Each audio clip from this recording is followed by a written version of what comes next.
This is the path that President Trump and the United States has embarked upon. It is the path we ask you here in Europe to join us on.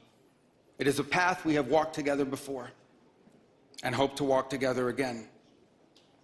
For 5 centuries, before the end of the Second World War, the West had been expanding.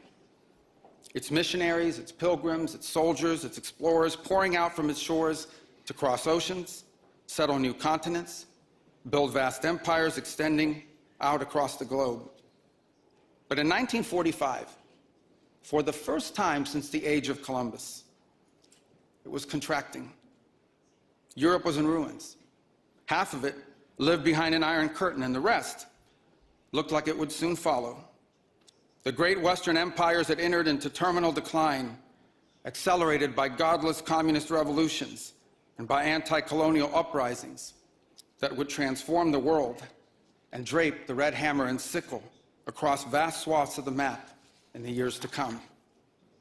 Against that backdrop, then as now, many came to believe that the West's age of dominance had come to an end, and that our future was destined to be a faint and feeble echo of our past.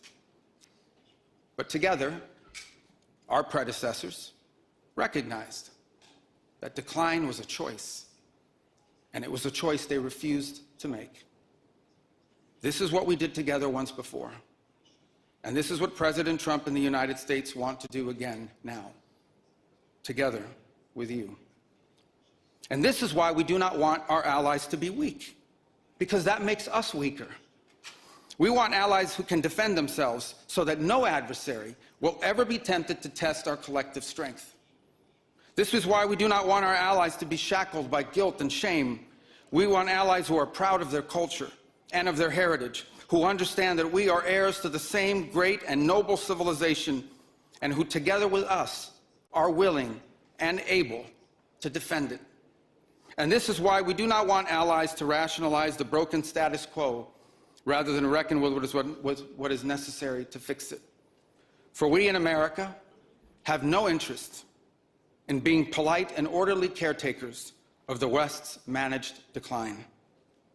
We do not seek to separate, but to revitalize an old friendship and renew the greatest civilization in human history. What we want is a reinvigorated alliance that recognizes that what has ailed our societies is not just a set of bad policies, but a malaise of hopelessness and complacency. An alliance is the alliance that we want is one that is not paralyzed into inaction by fear.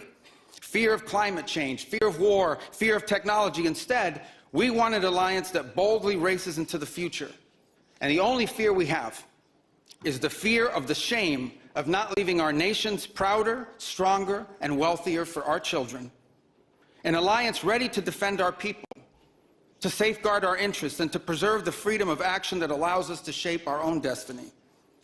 Not one that exists to operate a global welfare state and atone for the purported sins of past generations.